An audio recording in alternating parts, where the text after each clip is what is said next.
Mycelium wallet, how to use. Hello everybody, welcome back to my channel. This is me Ben Bisnil, and today I'll guide you on how you can use the Mycelium wallet, or what is Mycelium Bitcoin wallet exactly.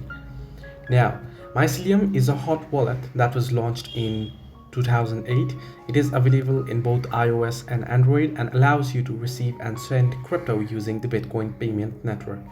Now, so first thing first, how does it work? Now you can easily open it up. You can get it as I told you before and open it up, and you can choose the option to restore backup. That means if you had a wallet previously, you can tap on restore backup and restore your wallet. If not, you can tap on create new and it should prepare a wallet quickly for you. Now as you can see, you want to simply tap on continue and you're good to go here. You can set up pin and passphrase. You can simply head over to settings.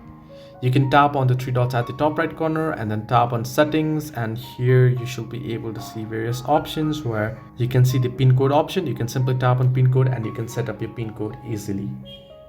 Now, how you can receive the crypto? Now you can go to the balance tab on the Mycelium wallet application here, and then you can choose receive, right? So now here I'll just tap on I understand now. I'll tap on backup later. So you can see the receive tab right here, right? So you want to simply tap on receive, and now here if you want you can type in the amount of your choice if you choose optional amount. Now here then you'll have to send your address. You can share your address, and then you can let the sender scan either your QR code, or you can tap on share Bitcoin address, or you can copy this and you can share it by pasting it, and they'll be able to send it using this particular address.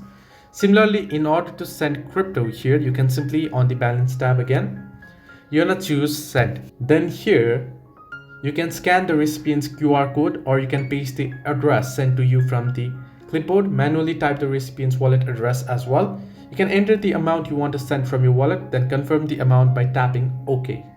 After you have double checked that everything is accurate, simply click send and finally enter your PIN and you're good to go. Now, is the wallet safe to use? Well, Mycelium wallet offers business level security features to its users. You can secure it with a PIN code, and you can store your private key, and you can enable two-factor authentication as well. So as I told you before, you can see you can choose here. You can see it says send, then you can either tap on scan QR code and scan the QR code provided from the other wallet that you wish to send to, right? Or you can enter it manual entry. So you can select the amount and you can tap on send. So this is how you can use Mycelium wallet. Hope this helped you. Do like and subscribe, and do not forget to leave a comment down below if you have any further issues.